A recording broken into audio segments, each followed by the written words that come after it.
AP liquor స్కామ్లో YCP అధినేత మాజీ ముఖ్యమంత్రి జగన్మోహన్ రెడ్డికి కేంద్రంలో అధికారంలో ఉన్న బీజేపీ రక్షణగా నిలుస్తుందా అంటే అవుననే చర్చ జరుగుతుంది టీడీపీ వర్గాల్లో.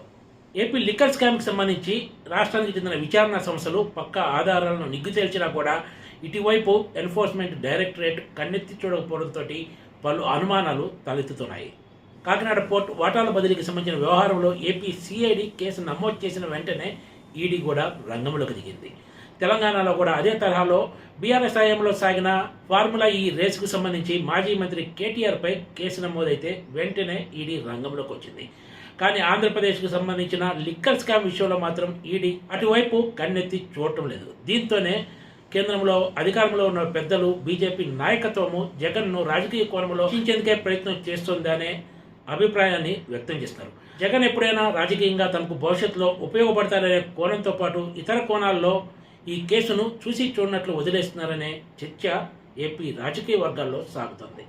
ఇటు ఆంధ్రప్రదేశ్తో పాటు అటు కేంద్రంలో కూడా టీడీపీ, బీజేపీ, జనసేనలు ప్రభుత్వంలో భాగస్వాములుగా ఉన్నాయి. అయినా సరే ఆంధ్రప్రదేశ్ ప్రభుత్వం ఏపీలో జరిగిన లిక్కర్ స్కామ్కి సంబంధించిన పలు ఆధారాలు బయటపెట్టినా కూడా కేంద్ర విచారణ సంస్థలు ఇటువైపు చూడటం లేదు. కొద్ది రోజుల క్రితం లోక్సభ సాక్షిగా టీడీపీ ఎంపీ లావు శ్రీకృష్ణదేవరాయలు ఢిల్లీలో జరిగిన లిక్కర్ స్కామ్ కంటే ఏపీలో జరిగిన, ముఖ్యంగా జగన్ హయాంలో సాగిన లిక్కర్ స్కామ్ చాలా పెద్దదంటూ సంచలన వ్యాఖ్యలు చేశారు. దీనిపై ఈడీ, సిబిఐ విచారణ జరిపించాల్సిన అవసరం ఉందని కూడా ఆయన డిమాండ్ చేశారు. అయినా సరే కేంద్రం మాత్రం ఇదేమీ పెద్దగా పట్టించుకున్న దాఖలాలు అయితే లేవనే చెప్పచ్చు. ఆంధ్రప్రదేశ్కి చెందిన విచారణ సంస్థలు లిక్కర్ స్కామ్లో డబ్బులు ఎలా చేతులు మారాయో కూడా తేల్చాయి. ఈ వ్యవహారంలో కీలక పాత్ర పోషించిన రాజ్ కసిరెడ్డిని ఇటీవల ఏపీ పోలీసులు అరెస్ట్ కూడా చేశారు. ఇప్పటివరకు ఆంధ్రప్రదేశ్లో జరిగిన లిక్కర్ స్కామ్ విలువ దగ్గర 3,600 కోట్ల రూపాయలుగా లెక్క తేల్చారు. రాబోయే రోజుల్లో ఇది మరింత పెరిగే అవకాశం కూడా లేకపోలేదు.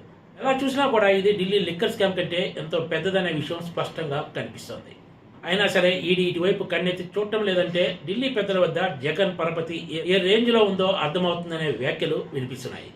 త్వరలో బీజేపీలో చేరతారని ప్రచారంలో ఉన్న వైసీపీ మాజీ ఎంపీ విజయసాయిరెడ్డి కూడా లిక్కర్ పాలసీకి సంబంధించి హైదరాబాద్లోని తన నివాసంలోనూ విజయవాడలో 2 సార్లు మీటింగ్ జరిగినట్లు స్పష్టం చేశారు మీడియా ముందుగా.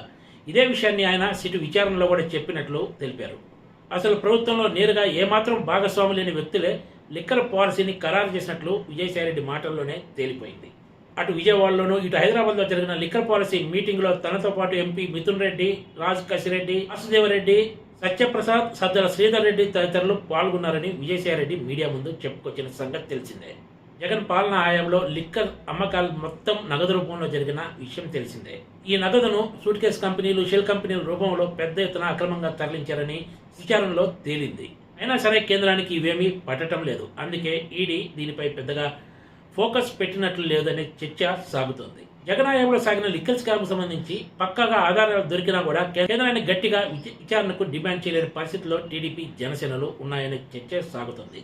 Please subscribe TGTV.